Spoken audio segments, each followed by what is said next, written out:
Adi, how did Julius Caesar, Pompey, and Crassus, three guys who didn't even like each other, end up running Rome together? That sounds like a recipe for disaster. Oh, it totally was. But let me set the scene for you. Imagine Rome in the late 50s BCE, political scandals everywhere, the rich getting richer, and the government basically paralyzed by infighting.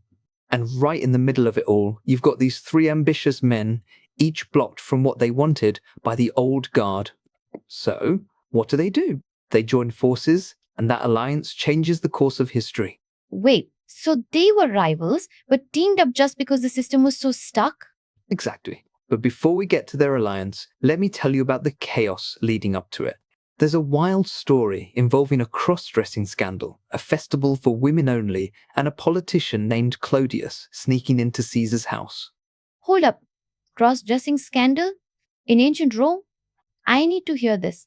Alright, so Caesar's wife, Pompeia, was hosting this sacred women-only festival called Bonadea. Claudius, who was in love with her, decided to sneak in disguised as a woman, but he got caught. His voice gave him away. The whole thing blew up into a massive scandal. He was accused of sacrilege and even incest with his own sister Claudia, who might have been the lover of the poet Catullus. That's like a soap opera. What happened to Claudius?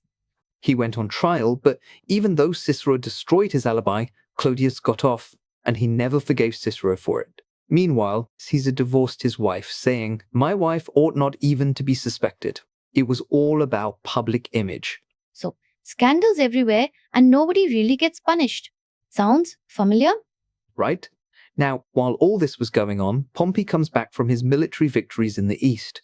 He wants three things: land for his soldiers, official approval for his conquests, and to marry into a powerful family. But the old school politicians, the Optimates, block him at every turn. Why would they block Pompey? Wasn't he a war hero? He was, but the Optimates were terrified of anyone getting too powerful. They wanted to keep control, so they shut him out. And Pompey wasn't alone. Crassus, the richest man in Rome, was also frustrated. His business buddies had made a bad tax deal in Asia, and he wanted the Senate to help bail them out. The Optimates said no. So both Pompey and Crassus are stuck. What about Caesar? Caesar's in a bind too. He wants to celebrate a military triumph and run for consul, but the rules say you can't do both at the same time. The Optimates block him, hoping to sideline him with a lame job managing forests and cattle. Not exactly what Caesar had in mind. That's almost petty. So, all three are blocked by the same group? Yep, quite. And that's when they realize if they work together, they can get what they want. So they form a secret alliance, what we now call the First Triumvirate. It wasn't official or legal, but together they controlled enough power to dominate Roman politics. That's wild. So, they just decided, let's run the show ourselves? Pretty much. They secured Caesar's election as consul. But his co-consul, Bibulus, tried to stop him by declaring a sacred period and refusing to leave his house. Caesar ignored him, pushed through land for Pompey's veterans, fixed Crassus's tax problem, and even arranged for Claudius to become a tribune so he could attack Cicero. Wait, so Caesar just bulldozed through all the rules? He did. And to seal the alliance, Pompey married Caesar's daughter, Julia. It was all about keeping the power circle tight. But didn't people see through this? Weren't they worried about three guys holding all the power? Some people definitely were, but the system was so broken that a lot of Romans just wanted someone, anyone, to get things done. Plus, the triumvirs handed out land and favors, so they had plenty of support, but it set a dangerous precedent. Suddenly, the rules didn't matter if you had enough muscle. That sounds a lot like what happens today when powerful people make backroom deals. Like, the public gets left out and the same few people keep control. Exactly. You see echoes of this in modern politics. Coalitions of convenience, powerful interests working together behind the scenes, and the rules getting bent or ignored if it suits those in charge.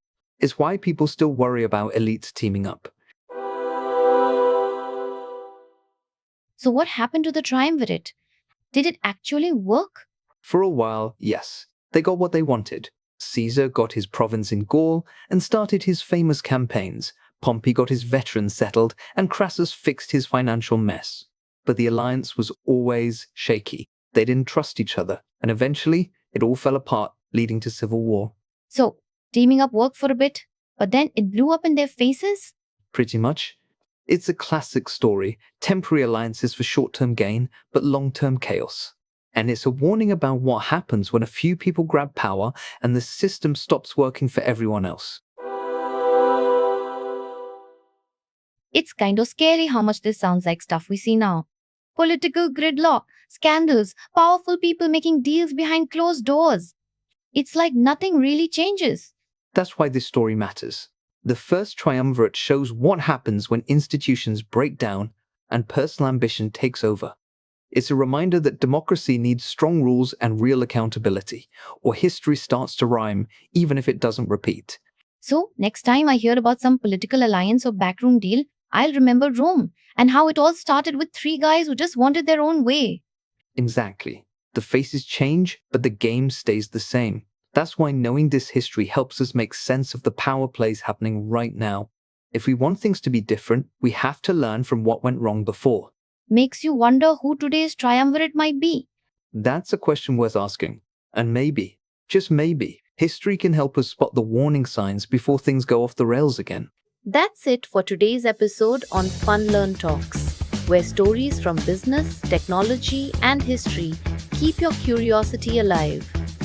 If you enjoyed the journey, make sure to follow, rate, or share it with a fellow curious mind. And hey, we'd love to hear from you. Drop a comment or connect with us online.